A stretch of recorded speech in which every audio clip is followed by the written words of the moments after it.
이번 시간에는 건축물의 구조 및 재료에 대해서 알아보도록 하겠습니다. 먼저 건축물의 구조 안전 확인에 대한 내용을 같이 살펴볼게요. 허가 대상 건축물을 건축하거나 대수선하는 경우 그 건축물의 구조의 안전을 확인해야 되는데요. 이 구조 안전의 주체는 구조 안전의 확인의 주체는 설계자입니다. 설계자가 구조의 안전을 확인해야 한다는 부분 알아두시고요. 그리고 이제 건축주가 허가를 받을 때는 이 건축주는 설계자로부터 그 구조 안전의 확인 서류를 받아서 그거를 이제 허가권자에게 제출해야 합니다. 이렇게 설계자로부터 구조 안전 확인 서류를 받아서 허가를 받을 때 허가권자에게 제출해야 하는 이런 구조 안전 확인 서류 제출 대상 건축물을 따로 정하고 있는데요.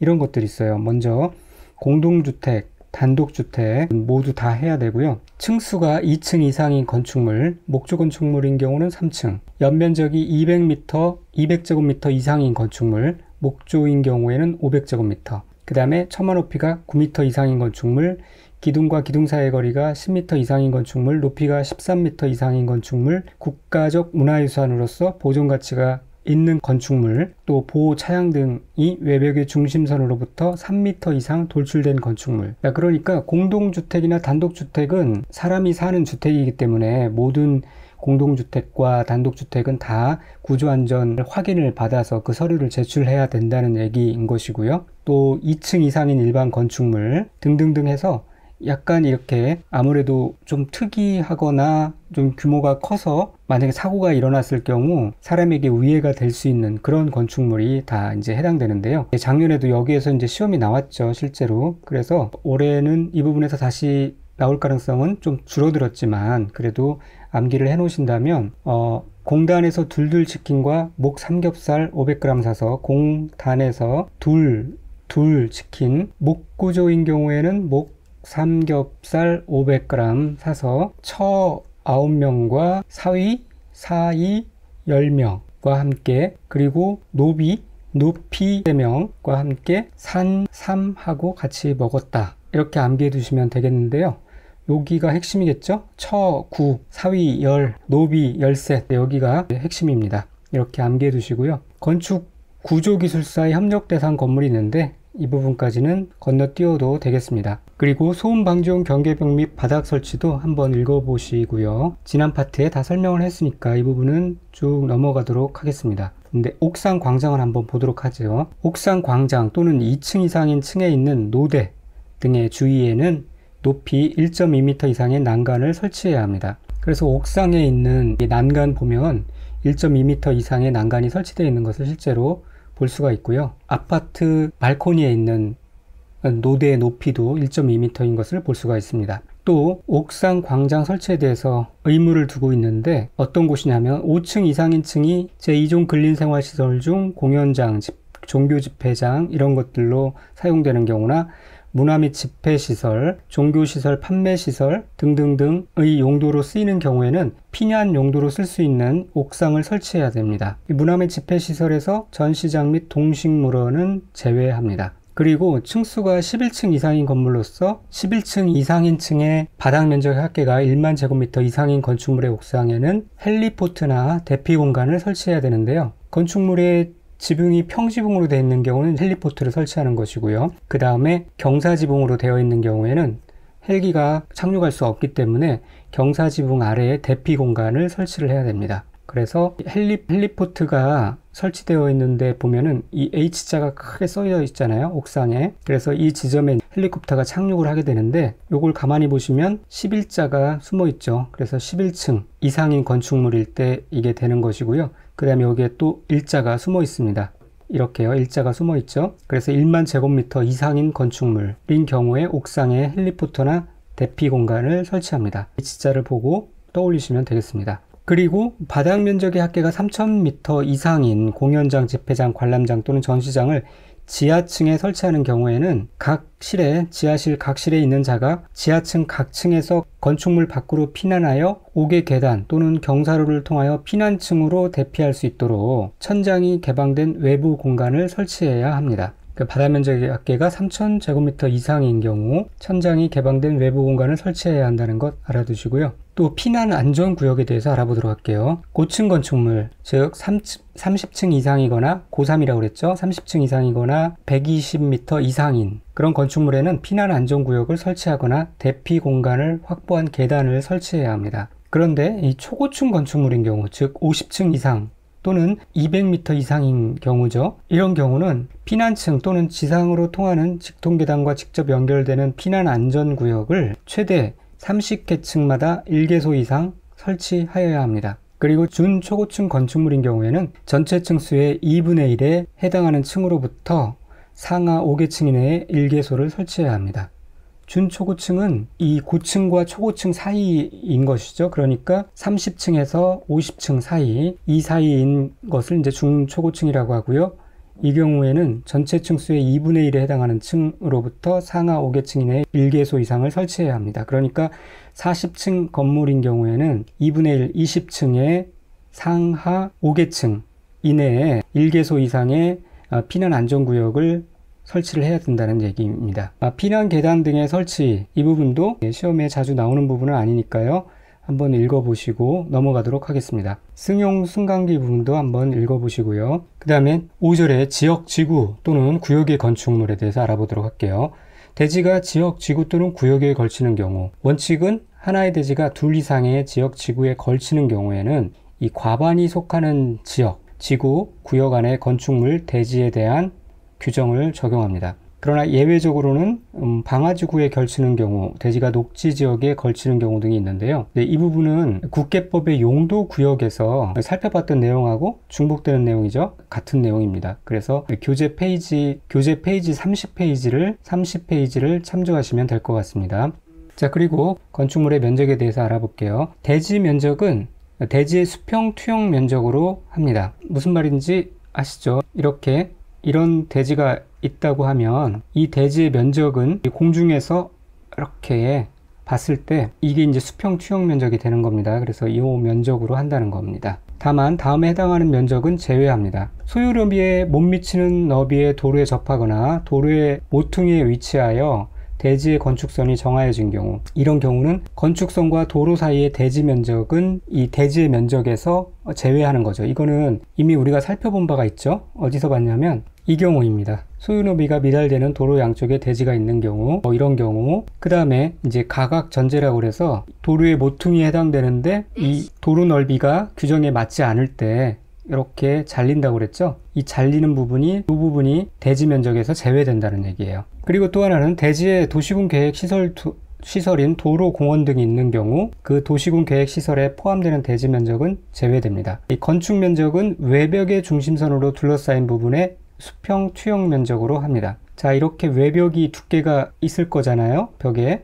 여기에 이 중심선으로 둘러싸인 이 면적이 이제 건축 면적이 되는 겁니다. 그러나 이러한 원칙에도 불구하고 기능상 필요에 의해서 있는 부분은 면적에서 제외가 되는데요. 먼저 이 돌출 차양 등의 면적이 제외되는 경우가 있어요. 한옥인 경우 처마가 이렇게 길게 나와 있죠. 그 처마 끝에서부터 2m 이상 후퇴해서 그 부분을 제외하고, 처마 끝부분부터 2m까지 제외하고 나머지 부분을 수평 투영 면적으로 한다는 얘기고요. 환경 친화적 자동차 충전시설, 신재생 에너지, 이런 것들이 다 2m 후퇴합니다. 그 다음에 축사는 3m, 축사는 더 길게 나와 있죠. 그래서 보통은 이 담장에 해당하는 그 밖으로 여물통이 나와 있고, 그래서 소들이 이렇게 고개를 내밀고 여물을 먹고 그런 식으로 구조가 되어 있고요. 전통 사찰은 더 처마가 넓게 길게 나와 있죠. 4m, 또 그 밖의 건축물은 1m, 이런 식으로 이렇게 1m 이상 돌출된 부분이 있는 건축물의 건축 면적은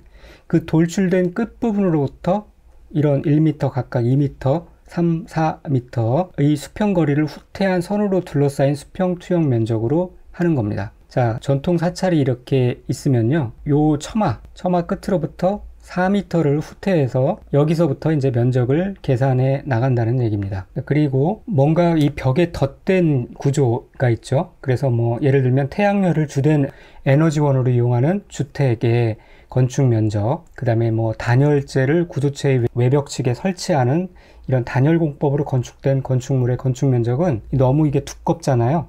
두껍기 때문에 그렇게 덧댄 이 건축물의 외벽 중 내측 내력벽의 중심선을 기준으로 합니다. 이중 구조로 되어 있는 거죠. 외벽이 있고요. 내측 내력벽이 있어요. 이렇게 이게 덧댔다는 거고요. 내측 내력벽이 있는데 전체 중심선이 아니라 이 내측 내력벽의 중심선, 내측 내력벽의 중심선을 기준으로 면적을 계산한다는 얘기입니다. 그리고 또 이런 경우는 이제 건축 면적에 산입하지 않는데 지표면으로부터 1m 이하에 있는 부분은 건축 면적에 산입하지 않고요. 건축물 지상층에 일반이나 차량이 통행할 수 있도록 설치된 보행 통로나 차량 통로, 즉 이런 경우를 말합니다. 그 다음에 건축물의 지하층의 출입구 상부, 지하 주차장의 경사로, 생활 폐기물 보관시설 이런 것들은 건축 면적에 산입하지 않습니다. 그리고 바닥 면적을 계산할 때는 건물의 각 층 또는 그 일부로서 벽, 기둥 그 밖에 이와 비슷한 구획의 중심선으로 둘러싸인 부분의 수평 투영 면적으로 합니다. 그래서 이 건축 면적은 외벽의 중심선이라고 그랬죠? 바닥 면적은 핵심 키워드가 구획의 중심선입니다.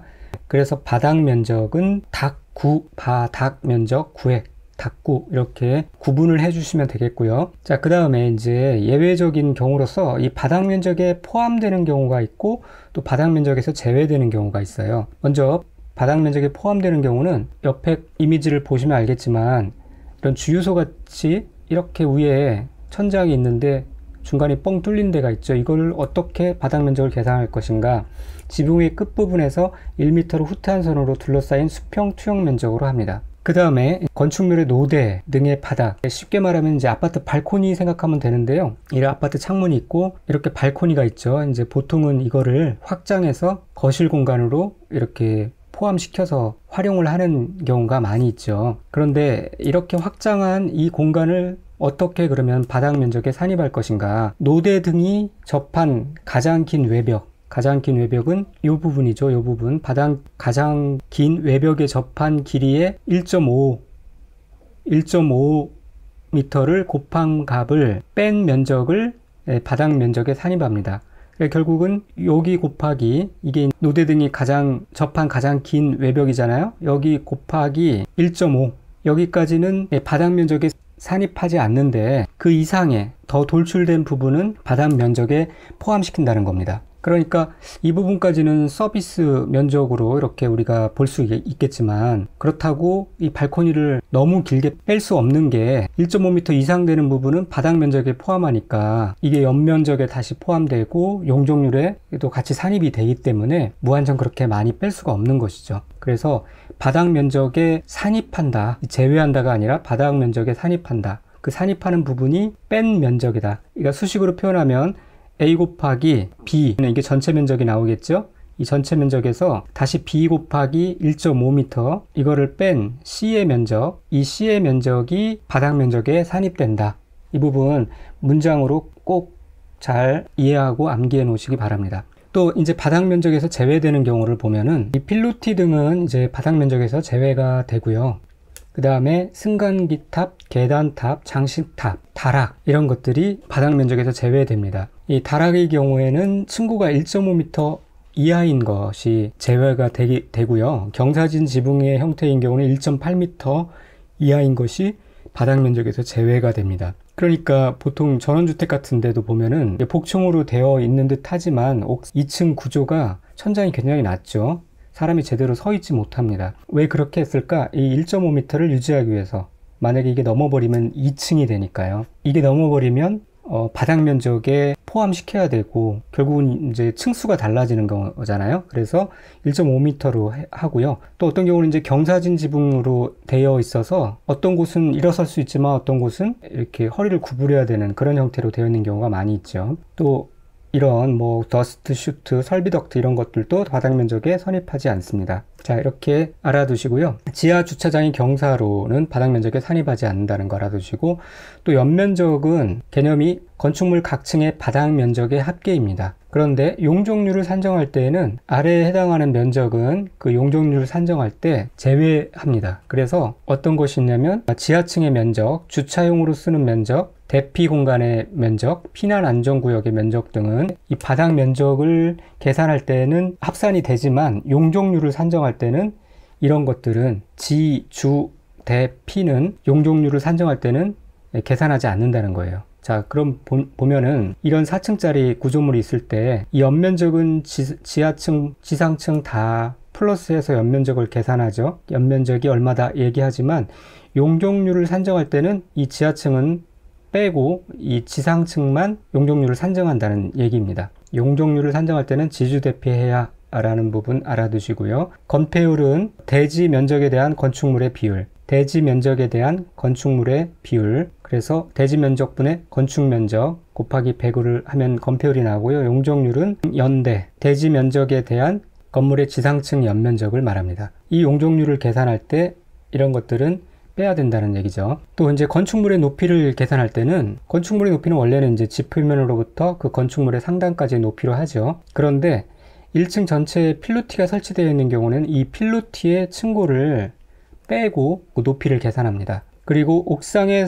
승강기탑 등이 설치되어 있을 때는 그 승강기탑의 이 수평 투영 면적의 합계가 해당 건축물의 건축 면적의 8분의 1 이하인 경우에 또 동시에 그 부분의 높이가 그 승강기탑의 높이가 12m를 넘는 경우 그 넘는 부분만 해당 건축물의 높이에 산입합니다. 그러니까 이 말은 건축 면적의 8분의 1인 경우에는 12m까지는 그 건축물의 높이에 포함시키지 않는다는 얘기고요. 넘을 때만 그 넘는 부분만 건축물의 높이에 산입한다는 얘기입니다. 그러니까 만약에 8분의 1 이상이면은 뭐 이 뒤에 조건에 상관없이 무조건 건축물의 높이에 포함시킨다는 거예요. 전체 높이를. 그리고 이 8분의 1이라는 조건은 만약에 공동주택 중에 85제곱미터 이하인 경우 세대별 전용 면적이 85제곱미터 이하인 경우에는 6분의 1로 합니다. 승강기탑을 좀 더 크게 할 수 있도록 한다는 의미죠. 자, 그리고 건축법에서의 층수는 4m마다 하나의 층으로 보고요. 주택법에서는 3m마다 하나로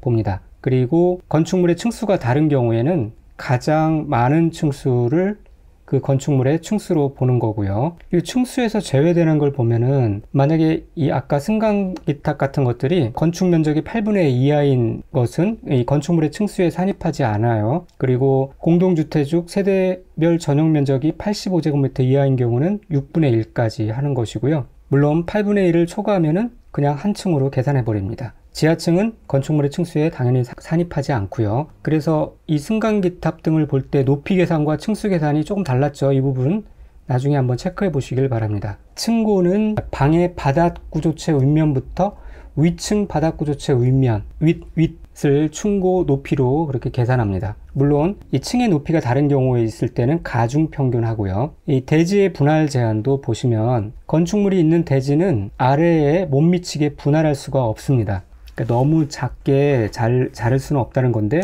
그 한계가 뭐냐면은 주거지역은 60제곱미터 미만으로 분할할 수 없다는 거고요. 미지정지역 역시 60제곱미터, 공업지역, 상업지역은 150제곱미터, 녹지지역은 200제곱미터 미만으로 분할할 수가 없습니다. 그래서 이걸 암기할 때 주민은 60살에 공상 150만 원을 받아서 일하다가 다치면 공상 처리한다고 그러죠. 공상 150만 원을 받아서 녹지지역에서 200살까지 살았다. 그렇게 암기를 해두시면 되겠고요. 건축물이 있는 대지는 대지가 도로에 접하는 길이가 2m 미만이 되게 분할할 수 없다 라는 부분 알아두시고, 가로구역 단위의 높이 제한 부분을 보시면 허가권자는 건축위원회의 심의를 거쳐서 가로구역을 단위로 해서 건축물의 높이를 완화하여 적용할 수 있습니다. 그리고 허가권자는 가로구역에서 건축물의 용도 및 형태에 따라 건축물의 높이를 다르게 정할 수 있다 라는 부분 알아두시고요. 1조에 관해서 살펴보도록 하겠습니다. 자, 1조는 이제 전용 주거지역과 일반 주거지역인 경우와 공동주택인 경우와 소형 건축물에 대한 예외,